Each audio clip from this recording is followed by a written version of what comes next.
Please stay tuned to the end of the episode for an important announcement.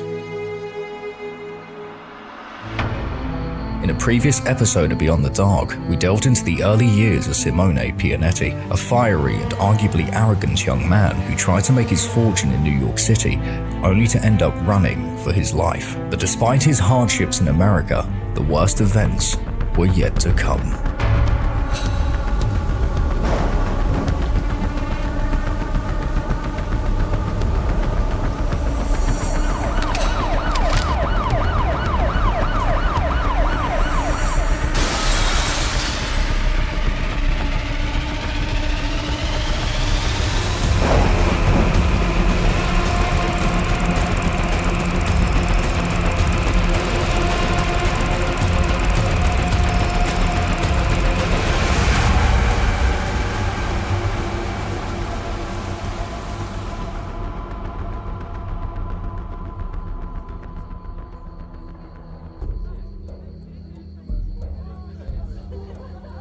It was on a warm summer's morning when the local mailman made his rounds through the countryside of San Giovanni Bianco. The glaring sun bared down upon his shoulders as he greeted the locals with a charming smile while handing out letters, a correspondence with loved ones miles away. It was a simple job that gave him great joy, but when he finally made it into town preparing to finish the morning's round, he looked at the name and address of the next letter as it read Simone Pianetti, a name that had been tainted in the local area for many reasons. But the courier had no idea that in his hands he held the fate of the neighbouring village of Camerata Cornello, and as he placed it through the letterbox, that fate was sealed. When Simone picked up the letter, noticing it was signed with the name Valeria, he knew opening it would be a mistake. However, he simply couldn't resist his curiosity. Each word was written with a mocking tone that caused the muscles in his arms and neck to tense and refueled a rage he long believed dead. He replaced the letter for a pen and began to write a list of names of people who soon would feel his wrath.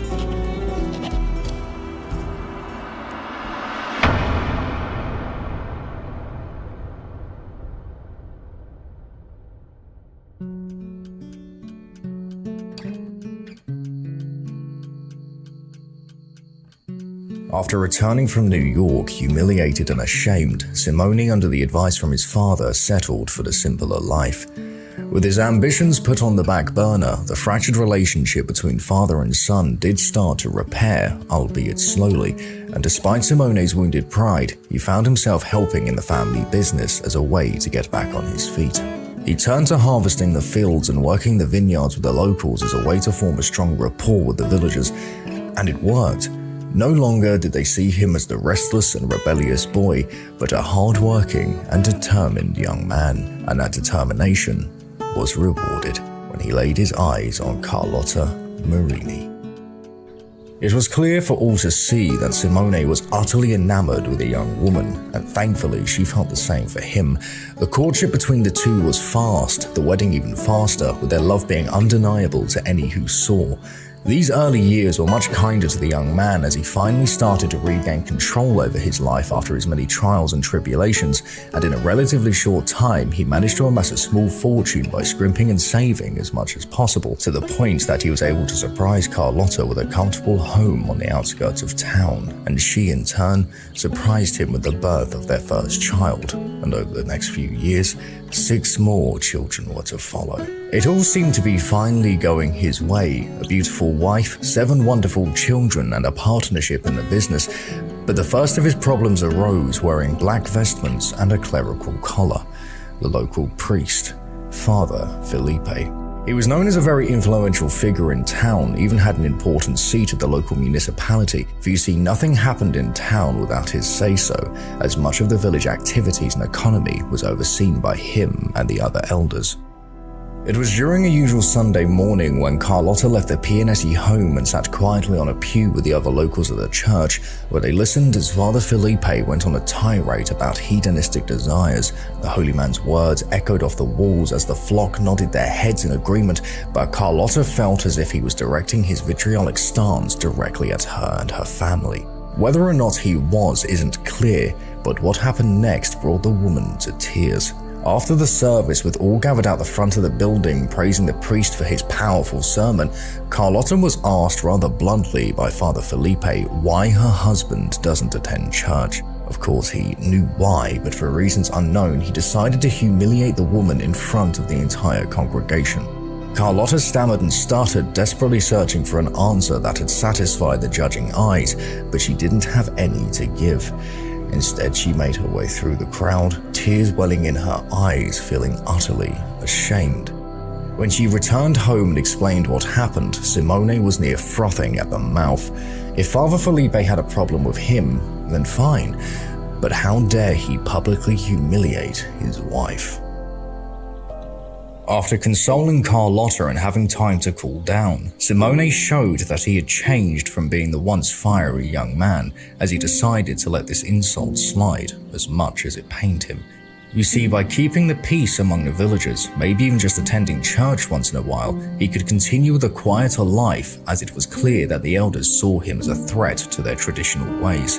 If he were by himself, it's plausible his stance would have been vastly different, but he now had a family to think about. However, just a few days after, his hand was forced. One afternoon, he was approached by the concerned priest, and it was suggested it would be wise for him and his family to follow tradition. Whether or not the priest's manner was threatening isn't clear, but Simone refused to bend to the man's will. After this event, rampant allegations about the Pianetti family began to flow through town. It isn't known who exactly started the rumor mill, but the relationship Simone had spent years building with the locals was slowly being tainted, as he found himself and his family somewhat shunned in a deeply Catholic village. Life continued this way for many months, with Simone getting the cold shoulder from those he used to call friends. With his reputation in jeopardy, he decided that there was only one option left. The town had recently been preparing for an election as a seat of the municipality became available. Believing everyone was stuck in the medieval times with their values and traditions, he decided to throw his hat into the ring and began preaching that great change was needed, and that could only happen if he had a seat with the elders. Simone tried to appeal to the younger generation, believing they would better understand his views. However, his competition was fierce. Shoemaker Giovanni Gallardi was already in favor of winning the seat and was specifically chosen by local mayor Cristoforo Manzoni. Instead of countering Simone's points, they instead attacked his overall stance and disposition, claiming he was attempting to corrupt the young with his ideals and used his previous exploits in America to prove their point. They claimed he had an insatiable carnal appetite for unsavory women, an apparent lust for alcohol and gambling, and even had dark dealings with criminals that ended with the death of his childhood friend. But the elders went one step farther. To make sure he didn't have a chance at winning, they completely barred him from being a political candidate. Of course, it came to pass that Giovanni Gallardi won the election, and Simone's reputation was left in tatters. After his defeat, Simone's father saw his son's vitriolic stance and refusal to accept people's lifestyles to be a sign of his adolescent arrogance, but the man did show some maturity by simply accepting defeat and set his sights on different pursuits. Times were certainly changing, as proven by the opening of a casino in the nearby town of San Pellegrino Terme and the influx of tourists finding beauty in the vast countryside. You see, Simone had the idea of opening a tavern on the outskirts of the town. This way, he would not step on any toes, and if the locals wished to enjoy themselves, they could, with absolutely no judgment. He would be Simone the tavern keeper, the entertainer, the listening ear to the woes of many. So with the general blueprint ready, he paid for the building's construction.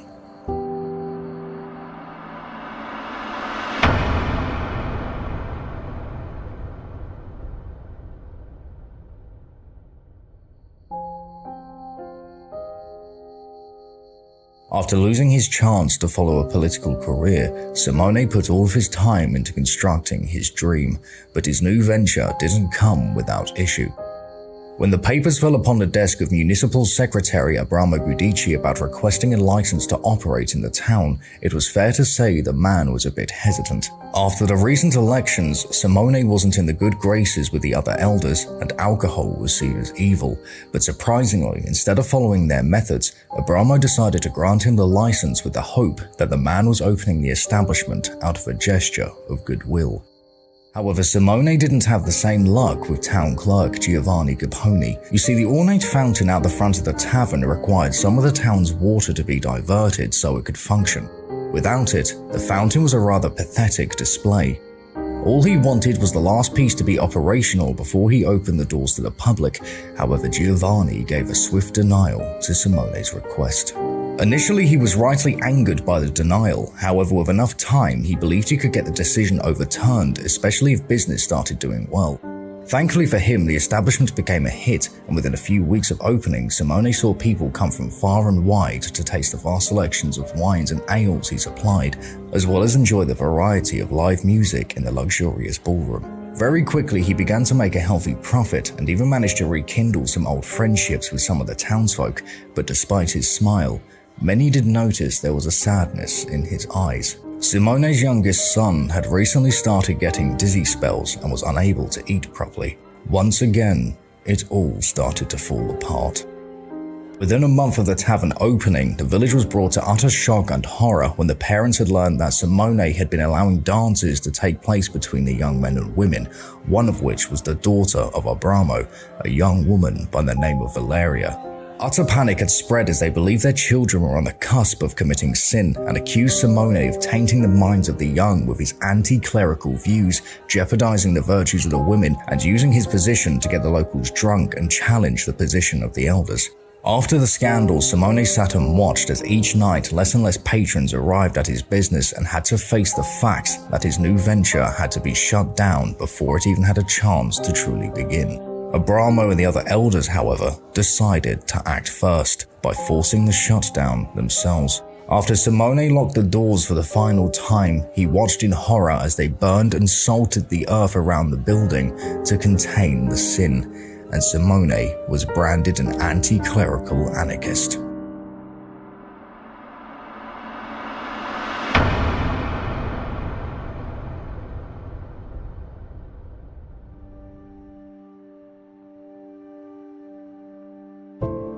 It was late evening when the sickness had the child in its vice-like grip.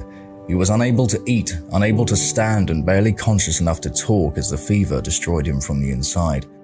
His condition had been deteriorating for some time, but now it was apparent that the boy was fighting for his life. Carlotta had left about 40 minutes prior to call upon the local doctor, Domenico Morali, but within the hour she returned breathless and near hysterical, as no matter how much she begged, the man refused to make the child his top priority.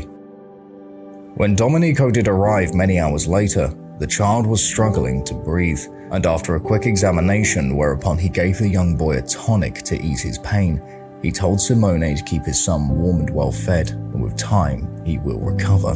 He didn't give a diagnosis, nor did there appear to be any care, as Domenico seemed rather blasé about the whole situation.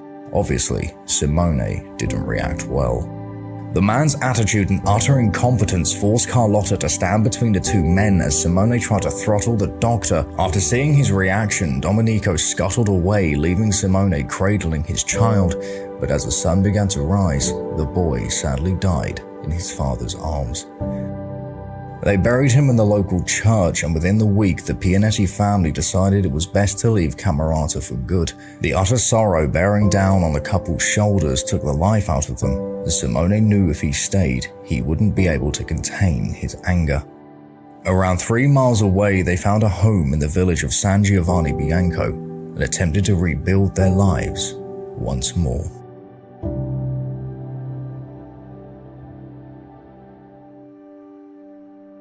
It was about a year after the passing of his youngest child when Simone used the last of his funds to open up one of the most state-of-the-art electric mills in the country. His thought process was to stomp out the competition by convenience, as the surrounding farming communities had to travel miles to the nearest mill. It was a plan that once again started to show some promise, and once more he started to actually make profit. However, a woman by the name of Caterina Malessi, who lived on the outskirts of Camerata Cornello and was also a good friend of Valeria Gudici, learned of Simone's new business, and once again, the rumors began. The term devil's flower was spread far and wide as they claimed his flower caused disease and illness. With superstition running rampant in the rural communities, Simone watched once more as his business was shunned. The bills began to pile up and eventually he was financially ruined.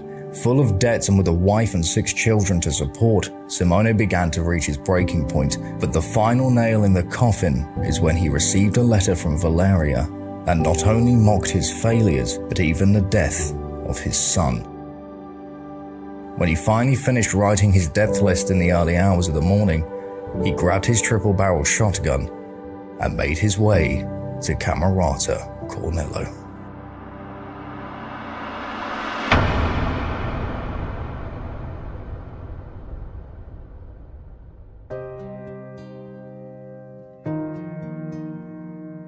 Hello everybody, I do hope you enjoyed the episode and are looking forward to the conclusion of the Camerata Massacre.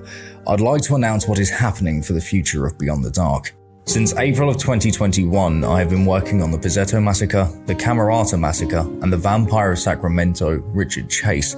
It was a way for me to really understand what needed improving on the channel as I worked on these 3 cases at once, but over the course of the year I realized how much of a monumental task I had undertaken.